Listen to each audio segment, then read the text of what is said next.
আসসালামু আলাইকুম প্রিয় দর্শক, সুলতানাস কুকিং চ্যানেলের পক্ষ থেকে আপনাদেরকে আজকে আমি মাওয়া বানিয়ে দেখাবো। একেবারে দোকানদারদের মতো সুন্দর পারফেক্ট ঝরঝরে মাওয়া বানিয়ে দেখাবো। এই মাওয়া বানানো কিন্তু একেবারেই সহজ, শুধু একটু টিপস ভালো করে ফলো করতে হয়, এটাই। তাহলেই কিন্তু সুন্দরভাবে এরকম মাওয়া বানিয়ে নিতে পারবেন আপনারা খুব সহজেই। তো পুরো ভিডিওটা স্কিপ না করে ভালোভাবে দেখুন এবং আমি কি বলতেছি সব কথাগুলো সুন্দরভাবে শুনতে হবে। তাহলেই কিন্তু পারফেক্টভাবে মাওয়া বানাতে পারবেন। তো মাওয়া বানানোর জন্য প্রথমে আমি 1 লিটার দুধ নিয়েছি, ফ্রাই প্যানে জাল করে নিচ্ছি। আর এই জাল করার অবস্থাতে কিন্তু দুধটা যাতে পোড়া লেগে না যায় সেই দিকে লক্ষ্য রেখে অনবরত সবসময় নেড়ে চেড়ে রাখতে হবে এই মাওয়ার দুধটাকে।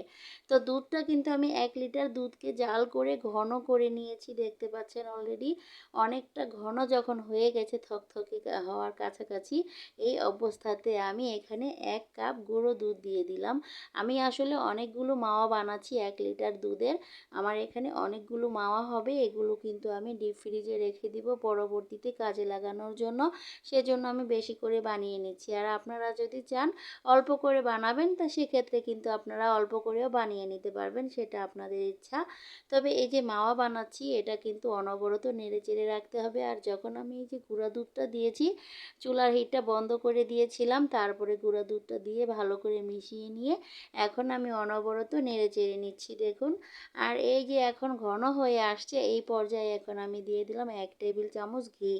এই ঘিটা দিয়ে দিলাম এই কারণে যে ফ্রাই প্যানের গা থেকে যাতে লেগে লেগে না থাকে, আস্তে আস্তে এই ঘন দুধটা আস্তে আস্তে শুকিয়ে যায় এবং ফ্রাই প্যান থেকে উঠে যায়, ফ্রাই প্যানের গায়ে যাতে লেগে না থাকে সেজন্যই কিন্তু ঘিটা দিয়ে দিলাম।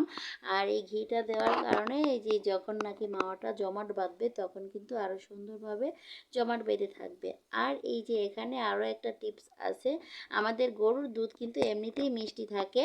তো আর আমি যে গুঁড়া দুধ দিয়েছি সেটাও কিন্তু মিষ্টি আছে যথেষ্ট পরিমাণে। আর আমরা এখানে এক্সট্রা কোনো চিনি দিব না। এক্সট্রা চিনি দিলে কি হয়, মাওয়াটা যখন আমরা ফ্রিজ থেকে বের করব তখন কিন্তু হালকা একটু পানি ছেড়ে দেয়, এরকম হয়ে যায়, কীরকম যেন অন্যরকম ভেজা ভেজা একটা ভাব চলে আসে।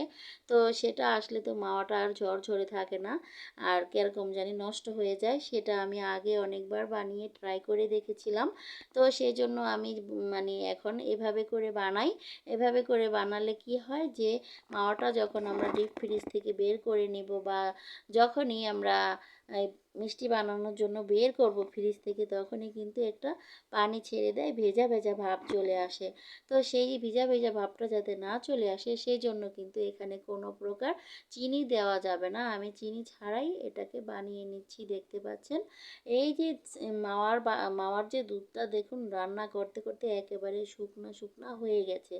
যখন নাকি এরকম শুকনো শুকনো হয়ে যাবে, এই ফ্রাই প্যানের গা থেকে সবগুলো ঘন দুধ উঠে উঠে আসতেছে, এই অবস্থাতে আরও কিছুক্ষণ রান্না করে নিতে হবে যাতে করে একেবারে শুকনো শুকনো হয়ে যায়।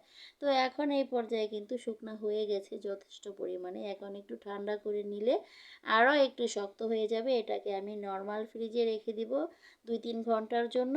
তারপরে আমি এটাকে ব্লেন্ডার দিয়ে গুঁড়ো করে নিব। আর আপনারা যদি ব্লেন্ডার দিয়ে না করতে চান তাহলে আমার মতো অতটা শক্ত না করে হাত দিয়ে একটু চেপে চেপে একটা দলা পাকিয়ে রেখে দিবেন। সেটাকে আপনার গ্রেটারের সাহায্যে কিন্তু করে নিতে পারবেন। তো আমার কাছে এটাই সবচাইতে সহজ মনে হয়েছে, সেজন্য আমি এভাবে করে নিয়েছি। দেখুন একবারে ঝরঝরে করে নর্মাল ফ্রিজে রেখে দিয়েছিলাম, ঠান্ডা হওয়ার পরে তো ফ্রিজ থেকে বের করে জাস্ট একটু ব্লেন্ডারের মধ্যে দিয়ে ব্লেন্ড করে নিলাম। এটা দিয়ে দেখুন কতটা সুন্দর আর পারফেক্টভাবে ঝরঝরে মাওয়া হয়ে গেল। তো আমার এই মাওয়াটা কিন্তু আমি ডিপ ফ্রিজে রেখে দিব, সবগুলো আমার লাগবে না, যতটুকু দরকার এই যে দেখতে পাচ্ছেন আমি বাটিতে নিয়ে নিলাম অল্প করে। তো আমি 2 কেজি পরিমাণ মিষ্টির মধ্যে এই মাওয়াটা গড়িয়ে নিব, সেই পরিমাণে নিয়ে নিলাম দেখুন। আর বাকিটা আমি এখন ডিপ ফ্রিজে রেখে দিব। আর এই যে এখানে যে মাওয়াটা নিয়েছি সেটা দিয়ে আমি যে সাদা চমচমগুলো বানিয়েছিলাম সেই চমচমের সাথে গড়িয়ে নিয়েছি। আর এই যে দেখুন কতটা সুন্দর আর ঝরঝরে হয়ে গেল মাওয়া।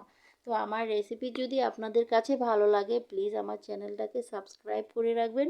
আর যারা অলরেডি সাবস্ক্রাইব করে রেখেছেন তাদেরকে জানাই অসংখ্য ধন্যবাদ। সবাই ভালো থাকবেন এবং নিয়মিত আমার ভিডিও দেখবেন। দেখার জন্য আপনাদেরকে অনেক অনেক ধন্যবাদ।